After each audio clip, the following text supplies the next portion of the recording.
আমার বিয়ের আজকে 5 বছর হতে চললো।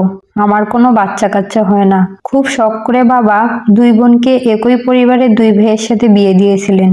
আমার বিয়ের 3 বছর পর বিয়ে হয় আমার বোনের আর আমার ছোট দেবরের। আমার শাশুড়ি আমাকে প্রথম ভালোবাসলেও বাচ্চা কাচ্চা না থাকায় এখন উনি সবসময় আমার উপর রেগে থাকেন। সব জিনিসে আমার ভুল ধরেন। বাধ্য হয়েই স্বামীকে নিয়ে হাসপাতালে গেলাম টেস্ট করাতে। রিপোর্টে আসলো আমি বন্ধ্যা, আমার কখনোই বাচ্চা হবে না। আর আমার স্বামীও এখন আর আমাকে তেমন গুরুত্ব দেয় না। রিপোর্টের কথা শুনে আমার শাশুড়ি আমাকে বলল, দেখো মা, যা হবার তা মেনে নাও। আমি আমার বড় ছেলেকে আবার বিয়ে করাবো। আমার সংসারে তো একটা আলোর প্রয়োজন আছে। তুমি থাকতে পারো এই বাসায়, কোনো সমস্যা নাই।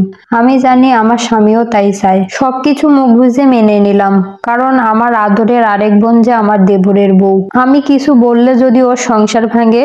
বিয়েটা হয়ে গেল। আমার স্বামী ওর মতো নতুন বউ নিয়ে ব্যস্ত।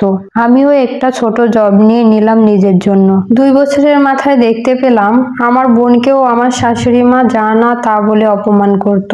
আর আমার বোন আমার কাছে বসে বসে কাঁদতো।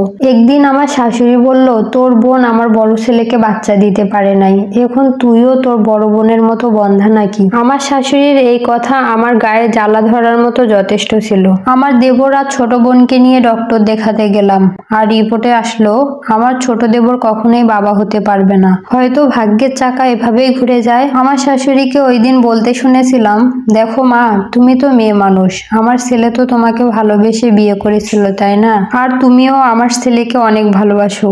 জীবনে তো বাচ্চাই সব না। আমরা কয়দিনে বা বাঁচবো। কষ্ট করে থেকে যাও আমার ছেলের ভালোবাসায়। সে তোমায় আগলে রাখতে চায়। তুমি ছেড়ে গেলে ও ভেঙে পড়বে। আমার বোন আমার দিকে তাকিয়ে একটা মুচকি হাসি দিয়ে আমার শাশুড়ির 2 হাত ছেড়ে দেয় আর বলে, মা, আমার বোনকে আপনি বলেছিলেন মেয়েদের জীবনে বাচ্চাই সব। ওই দিন যে আমার বোনের মনটা ভেঙে গিয়েছিল, আমার বোনের ভালোবাসার মানুষটিকে আপনি অন্যের হাতে তুলে দিয়েছিলেন। তখন কোথায় ছিল আপনার এই ন্যায়ের কথা? শাশুড়ি লজ্জায় চোখ নামিয়ে নেয়, সাথে থাকে আমার স্বামীও। ওই দিন আমি আমার বোনকে অবাক হয়ে দেখেছিলাম। ও আমার হাত ধরেই বাড়ি ছেড়ে দেয়। ওর সুখের সংসার, আর আমারও 2টা যমজ মেয়ে আছে। আমি একজনকে বিয়ে করেছিলাম বাবার পছন্দে। তার ওয়াইফ ডেলিভারির সময় মারা যায়। আমি তার মেয়েদের নিজের মেয়ের মতোই ভালোবাসি। তারা জানে না আমি তাদের মা নই। আমিও তাদের জানাইনি। হোক না আমারই দ্বারা। জন্ম না দিলে কি মা হওয়া যায় না? যাচ্ছে আমার দিন।